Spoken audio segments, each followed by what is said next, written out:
Hey guys, my name is Elijah, and in this tutorial I will show you how to block someone on LinkedIn. So first step is to go over here to this search bar and simply put the name of the guy or girl that you want to block.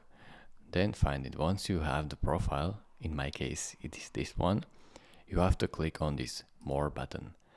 Then go all the way down where you should see this flag which says report/block. Click on that, and here you can select an action. So you can block Tuto-Ag, which is this account, or you can report it or report profile element. So choose which one you like. For example, click block if you want to block him. It will say this confirmation, so you will no longer be connected and will lose any endorsements or recommendations from this person.